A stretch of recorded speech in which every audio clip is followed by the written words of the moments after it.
예수님의 제자로서 한 사람의 믿음은 그가 얼마나 많은 말을 하는가 보다 인생길에서 어떤 행동을 했는가를 통해서 분명히 드러날 때가 많습니다. 1900년대 초반에 우리나라에 미국 남장로교에서 파송된 의료 선교사, 이름도 좀 깁니다. 윌리 해밀턴 포사이드라고 하는 분이 계셨습니다. 포사이드 선교사는 광주에서 사역을 하고 계시던 동료 선교사였던 오웬이 급성 폐렴에 걸렸다는 소식을 듣고 목포에서 광주를 향해서 아주 급한 마음에 말을 타고 길을 나섰습니다. 그런데 광주로 들어오는 길에서 포사이드 선교사님은 한센병을 앓고 있는 한 여인을 만나셨다고 합니다. 그 여인은 피와 고름으로 얼룩진 옷을 입고 계셨는데 이 포사이드 선교사님은 자기의 외투를 벗어서 그 여인을 감싸시고 자기가 타고 있던 그 말에서 내려와서 그 말의 자리로 그 여인을 이렇게 태워주셨다고 합니다. 여러분도 잘 아시는 것처럼 한센병 환자, 요즘도 그렇지만 그 당시에는 환자로 대우를 받지 못하고 집이며 마을에서 쫓겨나기가 일쑤였다고 합니다. 그런데 오늘 장면에서 보시면 말을 타고 있던 한 사람이 낮은 자리로 내려가고 길가 낮은 자리에 앉아있던 한 사람이 다시 높은 자리로 올라가는 모습을 볼 수 있습니다. 그날 길 위에서 바로 이 두 사람의 자리가 뒤바뀌었습니다. 오늘 본문에도 제자로서 자신의 자리를 다시 찾아야 했던 한 사람이 등장합니다. 누구보다 먼저 예수님을 향하여 주는 그리스도시요 살아계신 하나님의 아들이라고 고백했던 베드로시죠. 그런데 그 직후에 베드로는 자신과 예수님의 자리를 뒤바꾸어서 예수님께 항변을 하기 시작했다라고 성경은 말씀합니다. 왜냐하면 예수님께서 이제 예루살렘으로 올라가셔서 고난을 받고 죽음을 당하신 후에 이제 다시 3일 만에 부활하셔야 하겠다라고 이렇게 말씀을 하셨기 때문입니다. 베드로는 예수님을 붙들어 항변을 하면서 이제 죽을 것이 뻔해 보이는 예수님의 길을 막으려고 했습니다. 그러자 예수님은 베드로를 엄하게 책망을 하시면서 제자들에게 자기를 부인하고 자기 십자가를 지고 자신을 따르는 제자의 자리로 돌아가라라고 말씀을 하셨습니다. 예루살렘을 앞둔 길 위에서 우리는 베드로의 행동에 대한 한 가지 궁금증이 생깁니다. 빌립보 가이사랴에서 주는 그리스도시요 살아계신 하나님의 아들이십니다 라고 이렇게 아주 훌륭한 믿음의 고백을 했던 베드로가 예수님이 순환과 부활에 대해서 예고를 하시자마자 갑자기 그분의 길을 막는 그런 사람이 되었을까요? 오늘 본문이 보여주는 대답은 분명합니다. 베드로는 예수님을 사랑했지만 제자의 자리를 착각했기 때문입니다. 제자의 자리는 예수님의 앞이 아니라 바로 뒤라는 것이지요. 마태복음 16장 21절 오늘 본문 시작은 이때로부터라는 말로 시작을 하고 있습니다. 이 말은 마태복음 이야기의 흐름이 전과 달라졌다라고 하는 것을 나타내는 표지입니다. 지금까지 제자들은 예수님이 누구신지에 대해서 배웠습니다. 바로 주는 그리스도시요 살아계신 하나님의 아들이라고 하는 그런 정체성입니다. 그런데 21절을 경계로 이제는 예수님이 어떤 길로 구원을 이루시는지 그리고 그분을 뒤따르는 제자가 어떤 길을 걸어가야 하는지에 대해서 배우기 시작하는 것입니다. 예수님이 예루살렘에 올라가서 당하실 모든 일을 하나로 묶는 말이 있는데 헬라어로 데이라고 합니다. 성경에는 분명하게 이 단어가 번역은 되지 않지만 반드시 무엇을 해야 한다라고 하는 그런 뜻이 문장 전체에 퍼져 있습니다. 그래서 이 반드시라고 하는 표현은 바로 21절에서 예수님의 고난과 죽음 그리고 부활까지 수식하는 그런 말인 것입니다. 예수님께서 고난과 죽음 너머에 있는 부활까지 보고 계셨기 때문에 반드시 제3일에 다시 살아나셔야 할 것이라고 알려주신 것입니다. 우리를 구원하시려는 하나님의 뜻에 자유롭게 순종하셨기 때문에 예수님의 반드시는 차가운 숙명이 아니라 우리를 끝까지 사랑하시는 구원의 길이신 것입니다. 그러나 베드로는 이 말씀을 받아들일 수가 없었던 것 같습니다. 이어지는 22절에서 이렇게 말하지요. 베드로가 예수를 붙들고 항변하여 이르되 주여 그리 마옵소서. 이 일이 결코 죽게 미치지 아니하리이다. 예수님은 반드시 이 일을 이루실 것이라고 말씀하셨는데 제자인 베드로는 결코 그 일이 일어나지 않게 하겠다고 대답을 한 것입니다. 물론 베드로가 예수님을 미워해서 그렇게 항변을 한 것은 아닙니다. 베드로는 예수님을 사랑했고 오히려 어떻게든지 예수님을 고난과 죽음으로부터 지켜드리려고 보호하려고 노력을 했습니다. 그러나 베드로의 그 사랑은 예수님의 뜻에 순종하는 사랑이 아니라 자신이 옳다고 생각하는 방식으로 예수님의 길을 바꾸려는 통제적인 사랑이었습니다. 우리도 사랑이라는 이름으로 다른 사람의 인생길과 삶의 방식을 통제하려 들 때가 있습니다. 때때로 부모는 자녀를 사랑한다는 이유로 자녀의 인생길을 대신 결정하려 할 때가 있습니다. 그런데 교회도 크게 다르지 않는 것 같습니다. 교회에서도 공동체를 지키겠다는 마음으로 서로 다른 의견을 충분히 깊이 듣지 않은 채 자기 판단이 하나님의 뜻에 더 가까운 듯이 주장을 하고 심지어 그렇게 자기의 의를 내세워서 기도를 하기까지 합니다. 베드로는 예수님이 누구신지는 바르게 고백했지만 예수님께서 어떤 방식으로 구원을 이루실 것인지는 받아들이지 못했습니다. 영광스러운 그리스도는 원했지만 고난받는 그리스도는 원하지 않았던 것입니다. 우리도 제자라는 이름으로 예수님 곁에 머물면서 예수님이 주시는 위로를 받기도 좋아하고 또한 예수님이 주시는 그런 기쁨도 누리기를 원합니다. 그런데 우리는 부지불식간에 예수님의 앞길을 막을 때가 있습니다. 주님, 그렇게 하면 교회가 손해를 봅니다. 주님, 제가 살아보니 그 방법은 효율적이지가 않네요. 현실적이지가 않습니다. 이렇게 우리는 기도하고 있는 것은 아닐까요? 그리고 이렇게 토론을 하고 있는 것은 아닐까요? 우리가 이렇게 질문하고 토론하는 것 자체가 물론 잘못된 것은 아닙니다. 문제는 자신의 경험과 판단을 곧 하나님의 뜻이라 단정하고 예수님의 말씀보다 위에 앞세우는 것입니다. 마태복음의 평행 본문은 이 장면을 더 날카롭게 지적합니다. 마가복음 8장 32절에 나오는 말씀인데 항변하다라고 하는 항변하다라고 하는 단어는 상대방의 행동을 중단시키려고 강하게 꾸짖고 제지한다라고 하는 뜻입니다. 그런데 33절에서 예수님께서는 마태복음의 그런 그 말씀과 달리 베드로의 항변과 같은 그런 헬라어 단어를 사용하셔서 베드로를 꾸짖으셨다라고 이렇게 전합니다. 마가는 제자가 스승이 가는 길을 꾸짖어 막으려 하자 스승은 이제 제자가 서야 할 자리에 서 있지 않다고 꾸짖는 장면을 우리에게 대조해서 보여주는 것입니다. 마태복음 16장 23절에서 예수님은 사탄아 내 뒤로 물러가라 너는 나를 넘어지게 하는 자로다 라고 말씀을 하셨지요. 참 난해한 본문이 아닐 수 없습니다. 그런데 이 말씀은 베드로라는 사람 자체를 예수님이 사탄이라고 그렇게 선언하신 것은 아닙니다. 바로 베드로의 말이 광야에서 예수님을 유혹했던 그런 사탄의 말처럼 들렸기 때문입니다. 무슨 말이냐고요?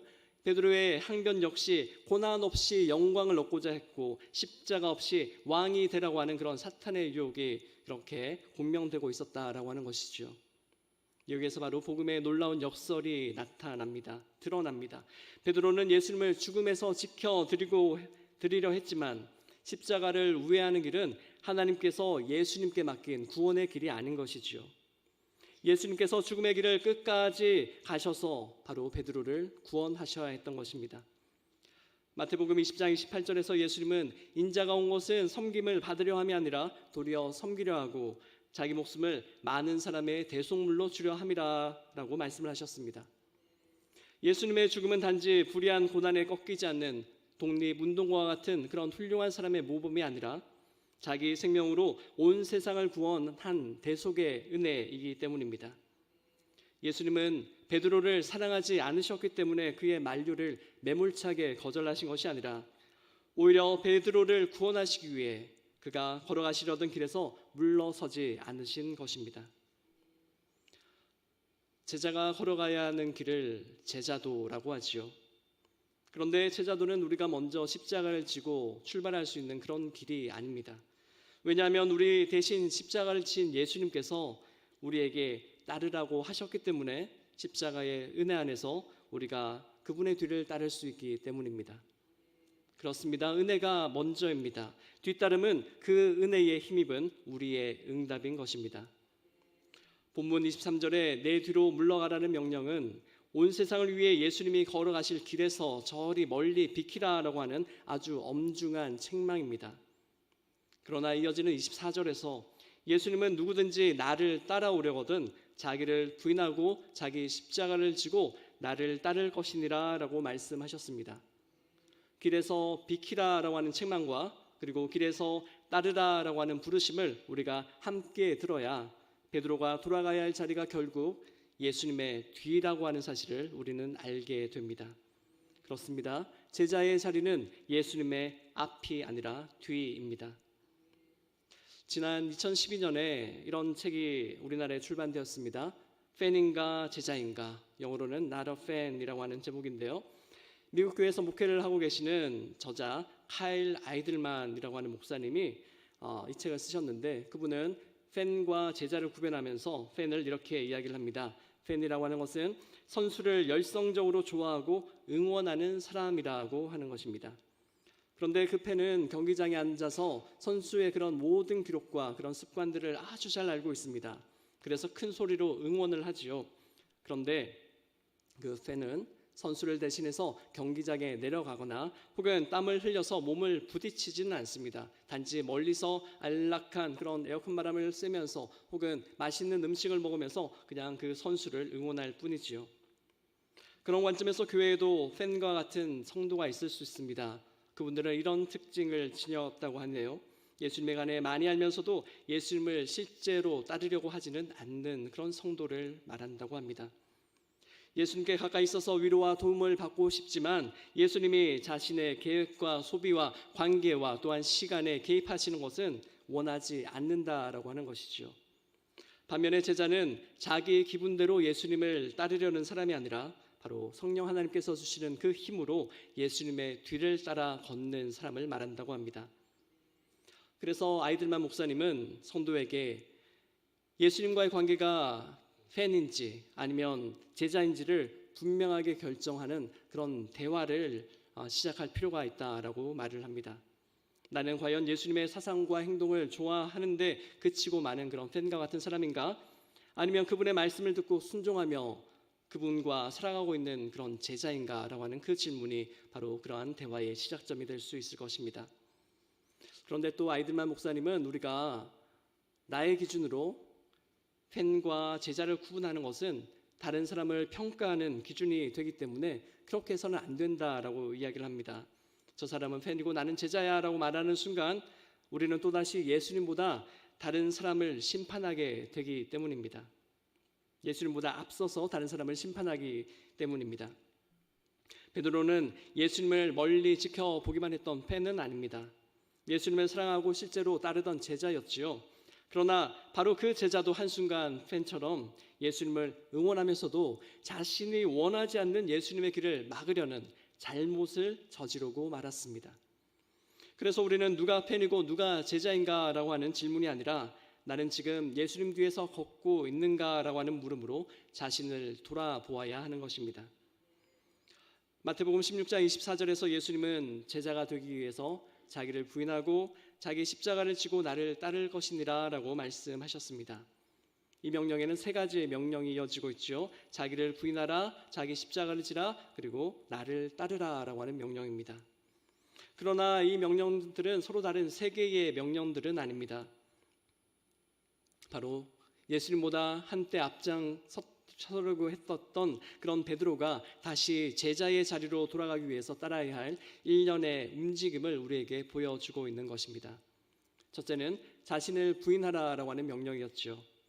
우리는 보통 자신을 부인하다라고 하는 그런 말을 들으면 자신을 낮추거나 억누르는 모습을 떠올리기가 쉽습니다. 그런데 여기서 부인하다라고 하는 말은 그런 뜻과는 거리가 멉니다. 우리말에도 부인한다라는 말이 어떤 사실이나 혹은 주장이나 관계를 인정하지 않는다라고 하는 뜻으로 사용되고 있죠. 헬라어 원문에 쓰이는 아파르네우마이라고 하는 그런 단어도 단호하게 거절하다, 인정하지 않는다라고 하는 그리고 또 관계를 부정한다라고 하는 의미로 사용이 된다라고 합니다.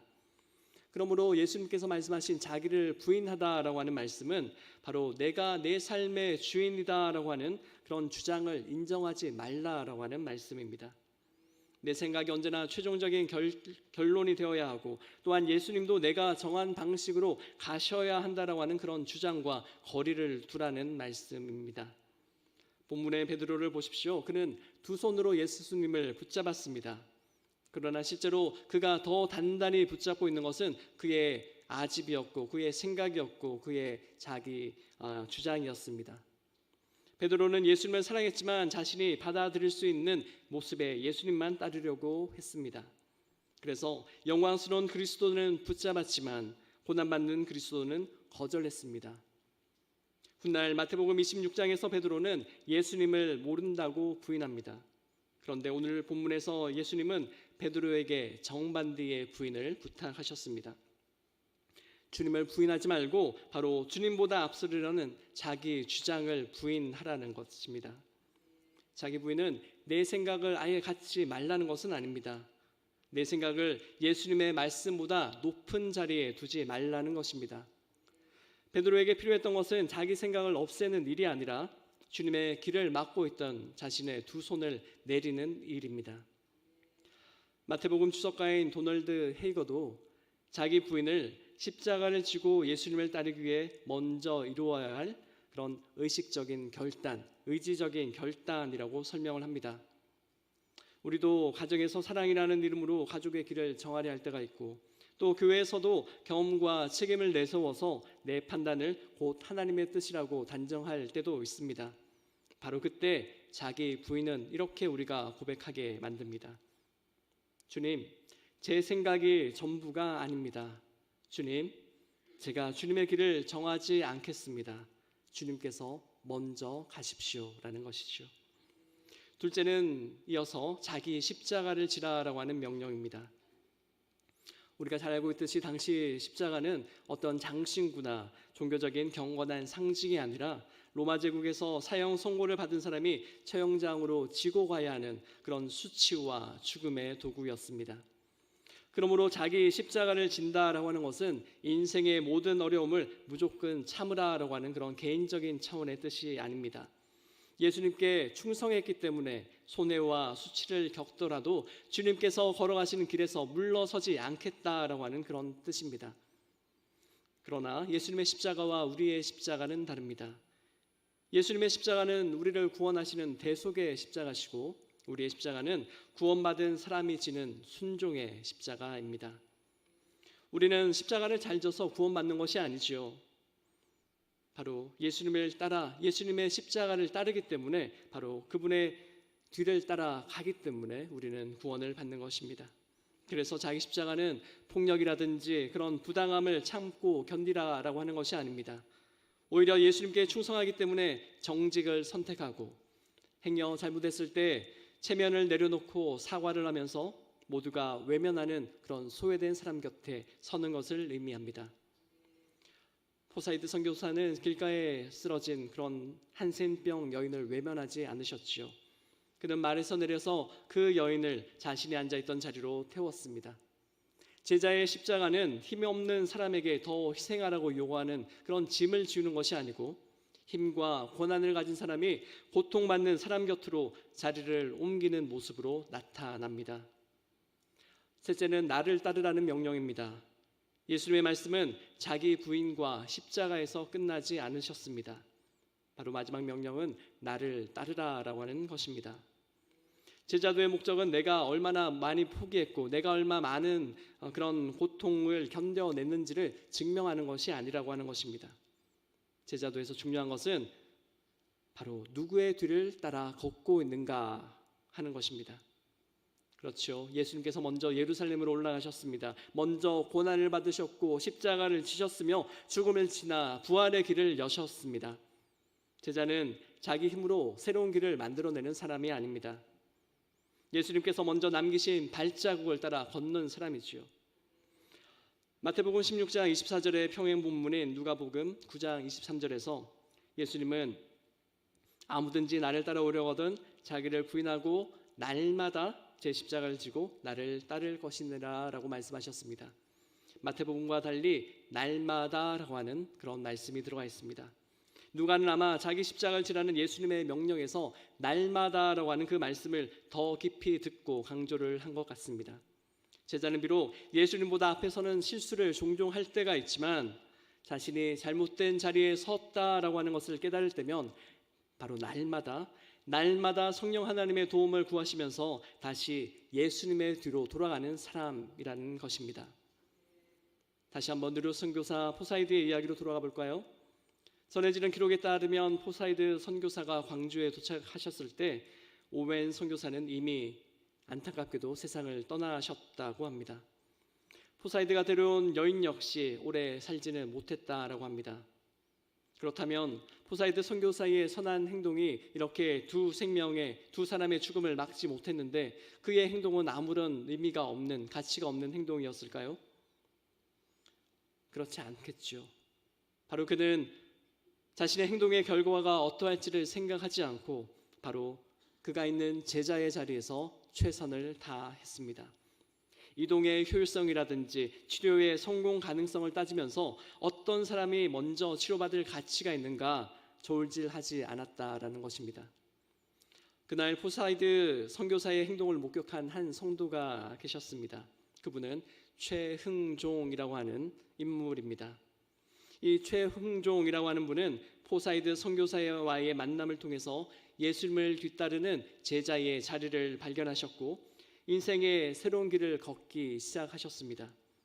그는 이후에 독립운동과 사회운동에도 뛰어들었고 나중에 평양신학교에 들어가셔서 목사가 되어 평생 한센인 치료와 빈민구제에 힘을 쏟으셨다고 합니다. 영상에 보여지는 사진을 보면 앞에 호가 오방이라고 있죠. 저도 이번에 자료를 찾으면서 알게 됐는데 전라도 광주에 내려가면 오방로가 있다고 합니다. 그 오방로가 바로 이분의 호를 딴 것이라고 합니다.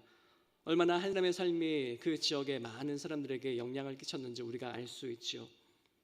제자의 자리는 얼마나 안전하고 효율적인 결과를 내는지를 계산하는 자리가 아니라 우리가 누구의 뒤를 따라 걷고 있는가를 날마다 확인하는 자리입니다.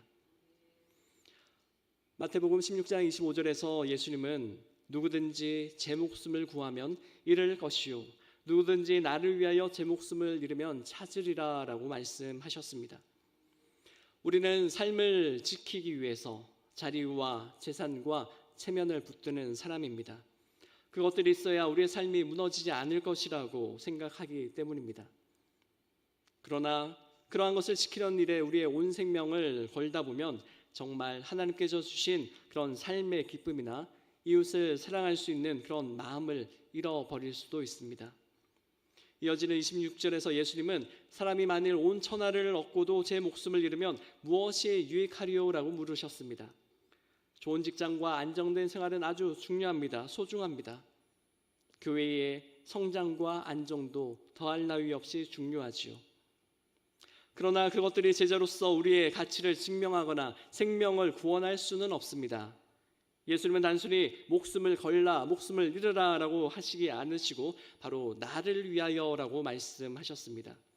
중요한 것은 우리가 드리는 희생의 크기가 아니라 누구를 위하여 누구의 뒤에서 그 길을 걸었느냐, 그 인생길을 걸었느냐라고 하는 사실입니다. 예수님이 걸어가신 길의 마지막은 죽음으로 끝나지 않습니다. 27절에서 예수님은 인자가 아버지의 영광으로 그 천사들과 함께 오리니 그때에 각 사람이 행한 대로 갚으리라고 말씀하셨습니다.